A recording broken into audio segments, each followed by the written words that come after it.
Bom, como eu disse a vocês, hoje realmente está complicado. No finalzinho já do vídeo, falando aí sobre a teoria cognitivista da aprendizagem, entrou uma outra ligação que mais uma vez cortou o meu vídeo, mas eu preferi postar desta forma mesmo e dar continuidade, pelo menos ao finalzinho, para que possa ficar claro o que é essa teoria cognitivista da aprendizagem. Nada mais do que ele está preocupado justamente com o processo de compreensão, transformação, armazenamento e utilização das informações no plano da cognição, né? Então é quando você realmente aprende determinado conceito e a partir desse conceito você pode também tão somente transformar essa informação, ampliar essa informação, né, no campo aí da cognição, ok? Então só para ficar claro aí essa parte do conteúdo que, como eu já falei para vocês, aconteceu isso no meio do vídeo, no finalzinho do vídeo.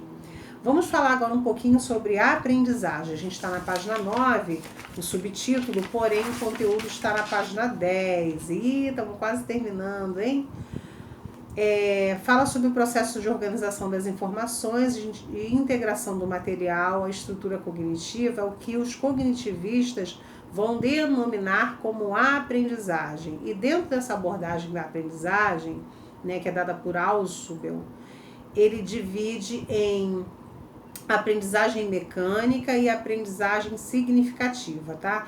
Então, o que seria aí essa aprendizagem mecânica? Ele diz aqui que refere-se à aprendizagem de novas informações com pouca ou nenhuma associação com conceitos já existentes na estrutura cognitiva. Vocês já perceberam que quando a gente não tem muito interesse por determinado assunto, e por que não se tem de repente interesse? Porque justamente não está na amplitude ali da nossa estrutura cognitiva, né? Então a gente não dá realmente grande relevância e com isso a gente realmente possui dificuldade, né, acerca de absorver esse conceito, esse aprendizado. Um pouco diferente da aprendizagem significativa. O que é a aprendizagem significativa? É aquela que traz pra gente o conceito de forma efetiva, quando a gente consegue tão somente conceituar como também colocar em prática aquele conhecimento, né? É basicamente isso, ele traz todo um conceito com um vocabulário mais rebuscado, vamos assim dizer, mas nada mais é do que isso, né? Quando a gente... Essa nossa troca, né, efetiva, quando vocês conseguem perceber que determinados conceitos, né, vocês fazem uso disso na vida de vocês, quando a gente falou aí do id, do ego, do superego, né? Dado aquele exemplo, vocês, professor, então compreendi, né, que o id é aquele sem o juízo, né, que vem o superego para olha, se tu fizer isso vai acontecer. Então, quando a gente consegue perceber, a gente consegue ter uma aprendizagem mais significativa e a gente consegue transformar isso, né, como vocês transcorreram aí, de forma bem específica, todo esse conhecimento do qual a gente pôde, né, transmitir e a gente pôde trocar. Então, a aprendizagem significativa nada mais é do que isso, né? Aí tem todo o processo, quando um novo conteúdo, ideias, informações se relaciona com conceitos relevantes, claros, disponíveis na estrutura cognitiva, sendo assim assimilado por ela, né? Por essa estrutura. E aí, novamente, nós vamos falar da motivação. Ele diz que a motivação continua sendo aí um complexo tema para a psicologia e particularmente para as teorias da aprendizagem do ensino. Atribuímos a motivação tanto a facilidade quanto a dificuldade acerca da aprendizagem, né? Atribuímos as condições motivadoras, o sucesso ou fracasso dos professores ao tentar ensinar algo aos seus alunos, porque realmente é muito prazeroso quando a gente observa essa motivação de que, estou no caminho certo, eles estão conseguindo compreender, como também é um pouco frustrante quando a gente, né, não consegue, de certa forma, né, elucidar para o aluno aquilo que está sendo colocado, aquilo que está sendo proposto. Eu vivencio muito isso, porque eu sou professora de português, a maioria, grande parte da população hoje tem uma dificuldade muito grande acerca dessa língua, apesar de ser nativa, mas eu também reconheço que é difícil, existem muitas regras, muitas exceções, o que dificulta mais ainda, né, a aprendizagem da língua portuguesa Então eu, basicamente falando, vivencio muito essa frustração muitas das vezes, né? Mas que a gente consegue levar. E aí vem dizendo o seguinte: o estudo da motivação considera 3 tipos de variáveis, né? O primeiro ele coloca aí como ambiente, né? O ambiente ele precisa ser realmente favorável, né? Os estímulos. Tanto é que quando eu recebo uma criança, por exemplo, TDAH, hoje é lei ela sentar-se à frente, né? Que ela tenha um calendário extensivo, que ela faça a prova num ambiente silencioso, com poucos estímulos, tanto auditivos quanto visuais, justamente porque ela tem uma dificuldade ali acerca da concentração. Né? Então, é importante que seja feito dessa forma. Então, o ambiente, ele vai sim influenciar nesse processo. A mesma coisa quando a gente está na academia, né? Eu falo por mim, tá, gente? Apesar de ser gordinha, eu sou fitness, tá, bebê? Então, assim, quando eu tô ali na academia, né? Agora não, por conta da pandemia, mas quando eu estava na academia, quanto mais eu vejo as pessoas, né? Aquela coisa toda, aquilo ali te dá vontade. Às vezes tu vai, caraca, ai, tô tão cansada, né? Um dia corrido, e você não tem aquela motivação, aquela vontade de ir. Mas quando você chega lá no ambiente, tu ouve aquela música, aquela batida e tu, vambora, né? Assim que funciona. Então é basicamente isso. A mesma coisa para sair. E agora não, eu sou uma mulher casada, uma mulher direita. Enfim, mas quando eu tava solteira, as amigas, vamos lá, vamos sair. A gente, era uma preguiça que me dava, mas depois quando tava lá na balada, era tudo de bom. Então o ambiente influencia assim nessa questão da motivação. Número 2, ele fala o seguinte: as forças internas ao indivíduo como necessidade, desejo, vontade, interesse, impulso e instinto. Então, para que você esteja motivado, é importante que você tenha o desejo, que você tenha vontade, né, que você tenha interesse. Aí você fica motivado. E o terceiro fala sobre o objeto que atrai o indivíduo por ser fonte de satisfação de fator interno que o mobiliza. Né? Então, quando você quer chegar a um determinado lugar, por exemplo, no sentido de meta, você tem que ter ali, né, uma coisa, um objeto que te impulsione. Bom, se fulano conseguiu, eu falo por mim, né? Eu hoje estou ainda nos 3 dígitos, mas eu já pesei 122 quilos, eu era obesa mórbida, obesidade grau 3, não conseguia amarrar o cadarço do sapato. Hoje eu peso bem menos, apesar de ainda dos 3 dígitos, mas hoje é papo de 105, ou seja, eu perdi bastante peso. Então, por quê? Porque eu vi que outras pessoas conseguiam perder 40, 50 quilos, independente de idade, né? Mudei toda a minha alimentação, toda a minha forma de hábito alimentar, passei a me exercitar. Então, com todas essas mudanças, contribuíram muito para essa minha meta, né? Para esse meu objetivo. E eu fui motivada por conta de ver que outras pessoas conseguiram, por que eu não vou conseguir? Então, é basicamente isso. Aí diz aqui para finalizar: a motivação é, portanto, o processo que mobiliza o organismo para a ação, a partir de uma relação estabelecida entre o ambiente, a necessidade e o objeto de satisfação. Isso significa que na base da motivação está sempre um organismo que apresenta uma necessidade, um desejo, uma intenção, um interesse, uma vontade ou uma predisposição para agir. Na motivação está incluído o ambiente que estimula o organismo e que oferece o objeto de satisfação. E, por fim, na motivação está incluído o objeto que aparece como possibilidade de satisfação. Está montada assim a cadeia da motivação.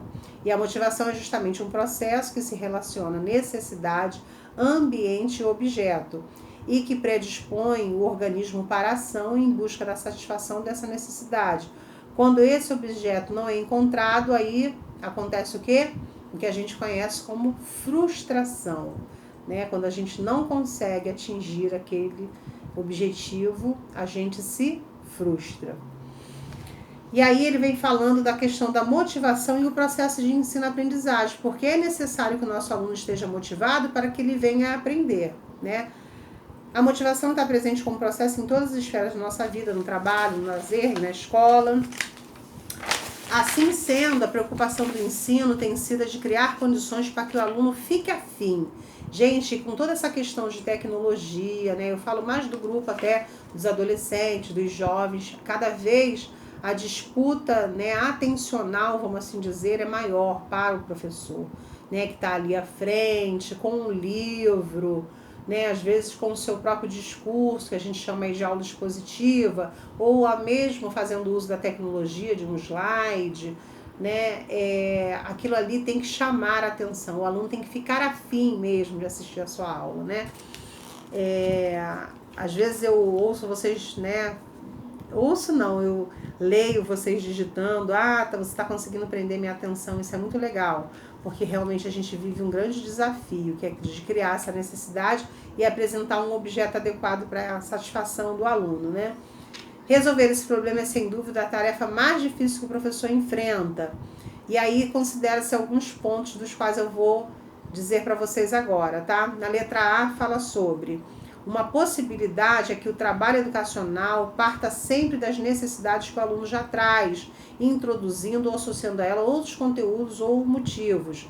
Então é importante que a gente parta sempre da realidade do aluno. A gente precisa entender que o aluno, ele não é uma folha em branco, ele carrega uma bagagem, ele traz consigo, né, as suas vivências, as suas experiências, e que a gente precisa, né, linkar isso ao interesse, às necessidades desse educando, né? Na letra B, ele fala que outra possibilidade não excludente é criar outros interesses no aluno. E aí ele até cita como a gente pode fazer para criar interesses nos alunos. Então vamos lá? No número 1, propiciando a descoberta. Brunner é defensor dessa proposta. O aluno deve ser desafiado para que deseje saber. E uma forma de criar esse interesse é dar a ele a possibilidade de descobrir, né? Então, quando o indivíduo não sabe uma coisa, a gente tem que instigar ele a vir a descobrir aquilo ali, né? No número 2, desenvolver nos alunos uma atitude de investigação que garanta o desejo mais duradouro de saber, de querer saber sempre. Desejar saber deve passar a ser um estilo de vida. Essa atitude pode ser desenvolvida com atividade muito simples, que começa pelo incentivo à observação da realidade próxima ao aluno, a sua vida cotidiana, os objetos que fazem parte do seu mundo físico e social. Essas observações, sistematizando, vão gerar dúvida. Por que as coisas são assim? Então é preciso investigar e descobrir. E isso vai criar no nosso educando, né, esse processo de investigação, né? Porque é muito gostoso quando a gente realmente descobre, quando a gente percebe que não sabe uma determinada coisa e a gente aprende, a gente vai lá buscar. No número 3, falando ao aluno sempre em uma linguagem acessível, de fácil compreensão. Isso é muito importante, né? Quando a gente usa termos muito técnicos, eu falo até por mim mesma, né? A gente acaba afastando. Então eu procuro sempre falar usar do mesmo vocabulário até, se for o caso, né? Principalmente quando eu trabalho com jovens, adolescentes, crianças.